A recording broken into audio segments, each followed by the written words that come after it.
Wizards podcast. It's your hosts, Ed Oliver and Dialante Daniels. Today we're going to get into the Mavs game and the Celtics game. The Wizards got their revenge. Kristaps got his revenge. We're going to talk about Spencer Dinwiddie and some of the comments he made. Let's get to it. You are Locked On Wizards, your daily Washington Wizards podcast. Part of the Locked On Podcast Network, your team every day.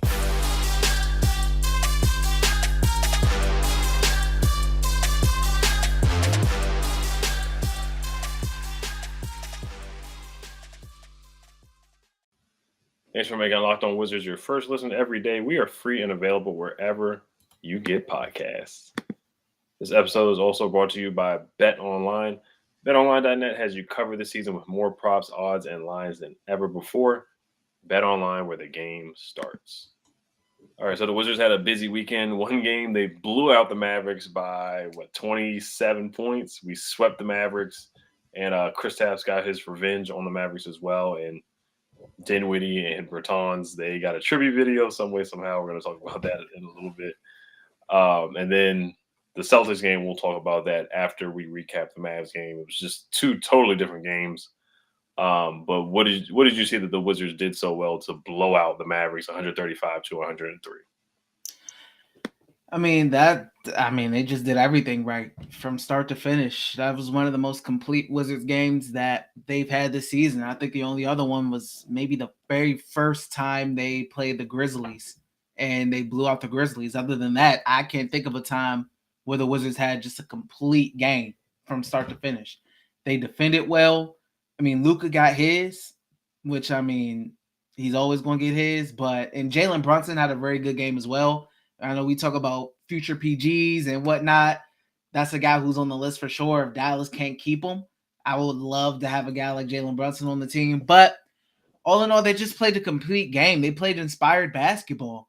They shot the crap out of the ball. 54% from the field, 51% from three, 90% from the free throw line.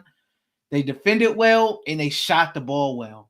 They won the turnover battle. They played inspired basketball. Like, you can tell that they wanted to win that game. They dominated. And like I said, Luka got his, but you're fine with that. You'll live with that as long as the others don't tear you apart, and they didn't. So it was just a complete game. They played inspired basketball. Most certainly. You can tell this was a game that they circled on their calendars. There was a quote from KCP that he said that we want to win for Porzingis, or we don't want them to come in here. We're not going to let them come in here and get this win. And of course, there was history between the two after the trade. Dinwiddie coming back, Bertans coming back, Kristaps playing for the Mavs, and some history there, of course. But yeah, from a team standpoint, I echo what you said. They had a 50-50-90 game. They just shot the lights out. They moved the ball well. They had about 33 assists. Everybody played well. They put the nail in the coffin. This wasn't a game, like you said, where it was like the Clippers lost, where we're up by 30 and we let a team come back. They played team ball. And Luka, yeah, he did hit some tough shots. He hit that corner three, which was a ridiculous three. And the crowd went crazy, but they responded. Denny knocked down some shots, got to the basket. Porzingis played well. KCP was really – that was his best game of the year, 35 points. He was knocking down shots left and right, was hitting the pull-up threes. Knocking down threes, getting to the basket. He just had a great game, great all-around game. It's a great team game. They shared the ball, moved the ball. It was their best game. I thought it was West's best coach game as well. And they just came out there and played with a sense of urgency and played hard. Kristaps played well once again. He had 24 points and 9 boards. Thought he played well. Rui had a great game, 21 points and 5 boards. KCP, once again, 35 points, 6 for 11 from the three, hit 6 threes. 13 for 19, a season high. The Wizards swept the Dallas Mavericks, so they haven't swept the Mavericks in a long time. Mm-hmm. But yeah, winning 135 to 103, they definitely. It was a statement game for the Wizards. I thought it was a statement game. Yeah, if they did anything this season, they defended their pride, I guess. As far as the trade, they didn't let Dinwiddie and Bertans come in and go all for them. Some Wizards fans thought it was like either Davis and Dinwiddie have bad games, or they completely go crazy against the Wizards. It wasn't any in between, and they ended up having bad games. This was one. I know everybody's tank and lottery. This is the only game that I wanted the Wizards to legitimately win. I wanted them to win this game. So, and I know to other fan bases is who cares? It's a regular game, but I mean, it felt good, for Wizards fans to see not only the Wizards win, see Porzingis have a good game, and see Dinwiddie and Bertans struggle. So they've been having all the quotes, all the comments, but at the end of the day, they came back and laid an egg and lost. And they're in the midst of a tight playoff race, so it's not like this game meant absolutely nothing to them. They're fighting for playoff positioning. So they came over to DC and laid an egg against the lottery team. So, I mean, they could hold that walking out the door. I mean, you look at these plus minuses for the Wizards. I mean, it was insane. It was a great game for a lot of guys. Anthony Gill played 19 minutes of really good basketball. Denny played some really good basketball. Gaff played good. Ish played well. I mean, you already brought up KCP and Porzingis. I mean, Tomas Satoransky with the 7 assists and 4 boards. It was a really good game, man, from the whole team. Corey Kispert, I mean, he didn't light up the scoreboard, but he was a plus 39. So in other ways, he was affecting the game clearly. So, I mean, he had 2 steals, 3 rebounds, 3 assists. I mean, that's what you love to see from a rookie, especially. So I was satisfied. Definitely, yeah. I saw, and you can see the Mavericks got frustrated. Jason Kidd got a technical foul. I want to say, I forgot Dinwiddie which got player one got too, I attacked. believe. You said who else got attacked? Dinwiddie. Dinwiddie got attacked. That was funny to see that. Ish Smith had a jump ball with Dinwiddie where he tied him up too. So looked like the energy was there. It was the opposite of the Celtics game. They had this circled on their calendar. I echo what you said too. I was like, the lottery odds would be nice, but if they want to get this win, this is the one that I want them to get out of the remaining games. But yeah, we do want to get to the young guys' performance, who performed the best out of the 3 in the Dallas game, and then we're going to go over a quick Spencer Dinwiddie quote, and then we're going to get D's take on the tribute videos from that Spencer Dinwiddie and Bertans got. But before we do get into that, this episode is brought to you by Built Bar. Have you tried the Puffs? If you haven't, you're missing out on one of Built Bar's best tasting bars. Puffs are the first protein-infused marshmallow. They're fluffy, they're marshmallowy. They're not just a protein bar. They are a treat, and they're covered in 100% real chocolate. Low calorie, high protein. Replace your candy bars with these. They are better. A typical candy bar can be anywhere from 200 to 300 calories. Go to Built.com and scroll down to the macros chart. You'll be blown away. High protein, low cal, high fiber, and low carbs. Most Built bars contain 130 calories, 4 grams of sugar, 4 net carbs, and 17 grams of protein. Mint brownie, coconut almond, and new for this month, white chocolate cookies and cream. They are all delicious, and new flavors are coming out all the time. If they think a flavor might be good, they'll make it. It will be delicious, and it will be good for you. At Built Bar, they're all about the taste. They make it delicious first, then figure out how to make it healthy. And I don't know how, but they pull it off every time. Go to Built.com, use promo code LOCK15 and get 15% off your order. Use promo code LOCK15 for 15% off at Built.com. Thank you for making Locked On Wizards your first listen. For your next listen, check out the Locked On Now podcast, nightly recaps of every NBA game with analysis from our local experts. It's free and available wherever you get podcasts. All right, so before we do get to the Dinwiddie comments after his post-game presser, who did you think played the best out of the 3 young guys against the Mavericks? It's tough because I feel like a lot of the young guys have really good games. Mm-hmm. Man, I guess I'll go with Rui. I mean, I could go with Denny, and I think Corey did some good things too outside of just scoring the basketball. I mean, I guess I'll go with Rui. Offensively, he played well. He was a plus 11, had 4 assists, 5 rebounds. He was 3 for 4 from the 3-point line, 8 for 14 from the field, and also chipped in with a block as well. So I'll go. It's tough because I think all 3 of them play really well. Like, I could have easily went with Denny too. But I'll stick with Rui. But it's close because Denny had a really good game as well, all around. Right, yeah. Denny, he played really well defensively. I thought he did a good job just being a versatile defender, guarding everybody that he could out there from positions 1 through 4. And he shot the ball better in this game, 5 for 10, 3 for 5 from the 3-point line. He got to the basket. I want to say he got an N1 as well one time. So he's been getting to the basket and shooting that mid-range shot better.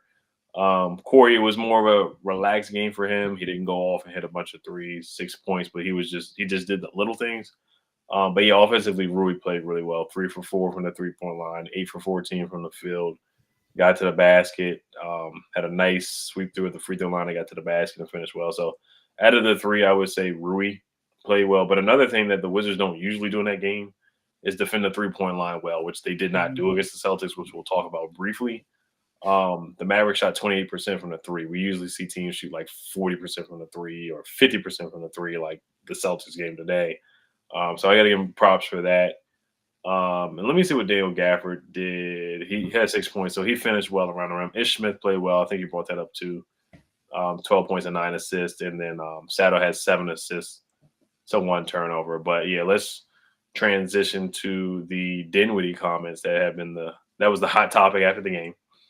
So he said, I said what I said about this is quote, I said what I said about the organization. I know that they've since made comments about their own locker room that kind of validated what I've said about the situation. Let them go to the off season and let us go to the playoffs, end quote. What was your thoughts and reaction to the quote from Spencer Dinwiddie? It was just funny. I mean, he had a big reason to deal with the Wizards not making the playoffs, firstly. And secondly, it's not like he had the biggest impact on the Mavericks getting to the playoffs. So, I mean, that comment's just, I guess, sure. But once again, he just refuses to take this. And this is my only issue with it. I understand the Wizards have locker room issues. Like, we get that. I'm sure, like, that's truthful. And, that hasn't been a surprise in the past. It's been an issue in the past as well. And that's all fine and dandy. But I just want to hear some accountability from Spencer Dinwiddie. He refuses to not say, at least Brad and Bradley Beal, we get on him and whatnot, but he always says, at least it's on me. I need to play better. I need to do this, etc. Spencer Dinwiddie has not said that once. I mean, yes, Wes Unseld Jr., etc. could have put him in better positions and whatnot. Sure. But still, you're on the court getting a lot of minutes. You need to be playing better than what you were playing, and you didn't. You were trash. So take some accountability and say, hey, yes, I may have not felt like I was put in the best position, but I still need to play better because I was on the court. I could have did so-and-so better. But no, we got none of that. It's all, oh, they wanted me to pass the ball more. Oh, they got locker room issues. Oh, they didn't want me to be. They didn't accept me as a leader. Oh, they. It's nothing about Spencer. I mean, my goodness, you would think this guy has a Russell Westbrook level career or something the way he's talking. Have some accountability, man. Have some shame. Yeah, I mean, Spencer, every chance he gets to take a jab at Washington, he takes the jab. And Kyle Kuzma hasn't said anything, even though he named names. He said KCP. He said West told him that they wanted more shots for KCP. They wanted more shots for Spencer Dinwiddie. Kristaps, you know how many times he could have bashed the organization if he wanted to. You know how much stuff Kristaps could have said if he really wanted to say. Because we all know he didn't. This is just speculation. We don't know how true it is. But his time didn't go smoothly in Dallas. And Kristaps could have said things about the organization. He could have said some things about players. But all the guys from the Wizards have taken the high road. West has taken the high road. He could have said certain things. But Spencer just has to keep coming back and just keep – this is like his 3rd or 4th jab. Right. Seriously. But yeah, like you said, Wes Unseld Jr. did not tell him to throw up hand grenades at the end of the shot clock. West did not tell him to throw up floaters off the side of the backboard from the free throw line. West didn't tell him to play matador defense and let guys go past him. So they repeatedly told him to shoot the ball and be aggressive every time. He should have been benched, in my opinion. I thought West was a little too nice to Spencer Dinwiddie, in my opinion. That Clippers game where we were up by 35 points, Spencer Dinwiddie was in the game way too long. Way too long. He should have been benched. But Tyronn Lue, guess what he did? He benched his starters. And West kept his guys, and he's kept Spencer in the game way too long. And that's a big part of the reason why we lost that game. The whole playoff situation, the playoffs, let them go to the offseason, let them go to the playoffs, like you said. He was a big part in us in losing games and guys getting past him and him just not playing well with Bradley Beal. Is he a big part of the playoffs? Sure, whatever you want to say. He hit some game winners. But they were going to the playoffs with or without him with Luka anyway. So, but yeah, this guy Spencer, man, it just feels like any jab he can take at the Wizards, he wants to take it. I'm happy that they moved on. And it is what it is on that part. But Spencer, like you said, he has to be held accountable. He did not play well. Grenade shots at the end of the shot clock, bad shots, bad shot selection. And Tommy paid this man. Tommy Shepard paid. He gave that man that contract. He got him paid. So he should be nothing but thankful to the Wizards, to be honest with you, But hey, it is what it is. I'm happy we're moving on. But what was your thoughts on the Wizards giving Spencer and Davis Bertans a tribute video? Well, at the time, I was streaming when it originally happened, and I seen the tweet come across my timeline, and I had tweeted before the game had started, I wanted the Wizards to do nothing with a tribute video because I just find it insane that even if it was a little mini tribute, it wasn't a full out like John Wall thing. It was a mini tribute. They saying thank you. I was just confused and saying thank you as far as to what? What are we thanking Davis Bertans and Spencer Dinwiddie for? What did Davis Bertans do after his contract year to deserve any kind of praise from the Wizards? He stole their money. Spencer Dinwiddie came in. He stole their money. They did absolutely nothing for the team outside of just simply rob them of their financials and then left. I mean, it was awful. I don't understand why if you put on a Wizards Wizards jersey, you get a tribute video. Not everybody deserves one. Not everybody needs one. I don't care if it's the correct thing to do or whatnot. And we're talking about guys who have took shots at your organization. So you definitely shouldn't be giving them one. Right. That was crazy to me. It was crazy. Yeah. Like you said in your own video, we should get a tribute video rather than these guys. It's just weird. It is. Ish got one last year, I want to say, or no, this year when he was on the Hornets. And I was kind of skeptical on that one, but I think Ish Smith deserved one way more than what these guys did. At least we went to the playoffs with Ish, and Ish was a key contributor, and Ish never bashed the organization when he left to the Hornets. But yeah, we do give out tribute videos just to anybody. If you put a Wizards jersey on, you're gonna get one. Jan Mahimi, no shade to Jan Mahimi, but Jan Mahimi, he comes back, we'll probably give him one. Tommy Shepard, I don't know who makes the decision on giving tribute videos, but yeah, they just need. Yeah, we're in other teams. I don't know how they operate, but I feel like they don't. I feel like we just give the most tribute videos out to guys that they're just not warranted to need a tribute video. So. I heard there was some boos for Davis and whatnot. I would have tried to keep it classy and not boo these guys. But, I just want to see the Wizards moving forward. I don't know what they need. Just cut out the tribute videos unless it's a guy that is an all-star for the Wizards or something like that. Excuse me, in my opinion. But yeah, we're going to transition to the Celtics game. We're going to briefly touch on that. That one was just a rough matinee game. We'll probably just quickly touch on that. And then we do have Brendan coming on from Wizards of Gallery Place tomorrow night. So stay tuned for that. And then we can just recap the Final Four game really quick. But before we do get to that, we have a quick word from D. Yes, we do. BetOnline.net is your number one source for all your betting needs and sports info. Find all of the latest sports developments, including this week's Masters Championship odds, podcasts, and reviews for all the different leagues this season. BetOnline is your continued source for all of your sporting wagering information, including live betting, esports, and scores. Head to the website today or use your mobile device to learn more about the trends in action. BetOnline, where the game starts. All right. So what was your thoughts on the Celtics game?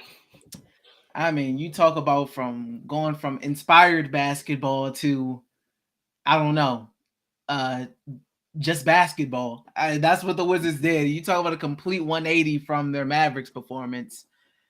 Generally, and the Wizards always seem to struggle against the Celtics. The Celtics are really good at what the Wizards are weak at. You know, they got good wing play. Jaylen Brown, Tatum always kills them. But you could tell early on what the game was going to be. Jaylen Brown came out, hit like 2-3 threes in a row. I mean, he ended up dropping 32. Mm-hmm. I mean, you talk about look at the Wizards plus minus from the Mavericks game. Look at their plus minuses from this game. It was just no contest. 40 plus points losing. That's insane. The Celtics shot 61% from the field and 52% from three. Wizards couldn't do anything with these guys. Rui shut out. Ed before the show spoke about his defense. I mean, talk about his offense too. He didn't hit a shot. You know, so he struggled greatly. I mean, all in all, man, just it shot the ball well. At least he was 8 for 10. You know, Denny was 2 for 3 from the three and 4 for 7 from the field. But I mean, it was a bad performance. I mean, granted, the Celtics treated the Wizards how they should have treated them. You know, the Celtics are one of the hottest teams in the league right now. But this was just, oh man, this was all right, it's time to cut this game off a little early and go do something else type of game. Yeah, especially on a Sunday, early Sunday matinee. The Wizards, I don't know. They were so motivated for the Dallas game. They get blown out. The final score was 144 to 102. So what was that, 42 points? So that's ridiculous. So to lose a game by 42, that's just ridiculous. They got ran out of the gym. Jaylen Brown, like you said, he started off aggressive, hit a couple threes in transition. Rui just looked like his feet were in quicksand. Jaylen Brown did an in and out, went to the basket and just dunked it. Jason Tatum had a wide open lane, one possession, and dunked the ball. The transition defense was awful. If you let a team shoot 52% from the 3-point line, man, it's almost like you're not out. They granted they did a couple of the shots they did hit were very tough. Like Jaylen Brown hit an and one where the ball just touched basically the top of the backboard, then went in. Mm-hmm. But yeah, they just did whatever they felt like doing. Everybody had a good night for the Celtics. You know, Tatum, Jaylen Brown, Grant Williams went 4 for 4. He didn't even miss a shot. He hit all his threes. It was ridiculous. Al Horford got in the mix. I want to say Tice got a couple buckets too. Jaylen Brown had 32. Tatum had 22. White from the Spurs, who got traded to the Celtics, he was an X factor for them. He had a couple of shots, but yeah, the energy wasn't there. The effort wasn't there. Man, they double teamed Porzingis in the beginning. They were more physical with Porzingis, and that kind of knocked him off his game because we run our offense through Porzingis right now. And KCP just didn't have the crazy night that he did against the Mavericks. Now Rui, yeah, this was probably his worst game of the season. That might have been his worst game of his whole career, to be honest, too. Like I don't think I've ever seen him put up 0 points. Like he usually even on his off nights he'll have like 8, something like that. But didn't shoot the ball well. He just kind of looked a little aloof out there. He looked like a little just off. And defensively, like he was going for pump fakes, and Jaylen Brown was, getting by him with in and out moves and whatnot. So yeah, he just looked a little off today. So I was a little surprised by that. But yeah, the effort just wasn't there. I thought Denny tried defensively. Some other guys a little bit, but it got out of hand very, very quickly. Yeah, I mean, but if you're looking as far as the lottery, the Wizards are back on schedule. I mean, and to give an update on that, the Spurs did win today, so they're 33-45. The Wizards are 34-44, currently with the 10th spot. The Lakers kind of gained some separation. They're just they're just taking L's. So they're 31-47. So right now the Lakers kind of got that 8th spot, looking a little comfortable with it. So it's looking right now 10-9. Maybe the Wizards range currently. We'll see though. Yeah, and did we already tell everybody that we're eliminated? If you guys didn't know, we're eliminated from self-contention. I mean, nobody thought we were going to make the play-in anyway. But yeah, like you said, we're 9th or 10th. Speaking about the Final Four, Oche, I guess we can do our picks for the. Did you say Duke was going to win, or did you say UNC? I said when I was talking about betting, I said I like Kansas -4 because I thought I think Justin Moore is his name from Villanova, right? I said him being hurt, I think Kansas was going to pull away. I thought they were going to pull away late, but it was no contest. And I said I thought UNC could win. I said I like UNC +4. I thought that was going to be a close game. I said I thought UNC could win. I believe I ended up going. I'll go back and check, but I believe I ended up going with UNC. And I feel like I said UNC Kansas, my championship. I'll go back and check though. Yeah, no, I think you did pick UNC. I think I went with Duke because of the storybook ending for Coach K that I did not want. I'm very happy that Duke lost. But yeah, I think Ochai, hopefully I'm not, mispronouncing his name, for Kansas. I think that is a guy that, of course, Wizards fans, you want to keep your eye on him tomorrow night because I really think that's a guy that the Wizards are going to pick. And I think today, like you said, it showed that, when we play against wings like a Jason Tatum, there's not a lot of Jason Tatums out there or Jaylen Browns. But when we do play against athletic, gifted wings that can handle the ball, that are just athletic, that can shoot a three, we struggle really bad. And we do need some more 3-and-D wings that can defend and that are athletic. And I think Ochai, even though he's a senior, he's older. So, he's not going to have as much upside as a freshman that's 19 years old. But he does what the Wizards need. And he's athletic. He plays above the rim. He can shoot the three. And he's had a really good tournament. I want to say he had 20 points against Villanova. He had like 5 threes against Villanova. Yeah, he had 21 points, was 6 for 7 from the 3-point line, 6 for 8 from the field, 3 for 4 from the free throw line. Yeah. So, and if you look at Tommy Shepard's last couple of picks, Rui was a senior, or he was, at least 20 years old. And Gonzaga didn't went far in the tournament. Corey Kispert went to the championship last year. He was 21, a senior. So you look at the trend there. We'll see. So, but I'm gonna go. Man, this is a tough one. UNC is really hot, but I'm gonna go with Kansas. I'm going UNC. They're going all the way. I mean, they beat Baylor, they beat Duke. Once they beat Baylor, I thought they could go all the way. I thought they were hot. So I'm going UNC all the way. Oh wow. Yeah. Caleb Love has been ridiculous. So if he goes out there and hits a game winner, I would not be surprised. But we want to thank you guys for listening. Make sure you guys subscribe and hit the notification bell. Now make your second listen Locked On NBA. Locked On experts covering the biggest stories around the NBA every Monday through Friday in less than 30 minutes. It's free and available wherever you get podcasts. Hell to the Wizards. Peace.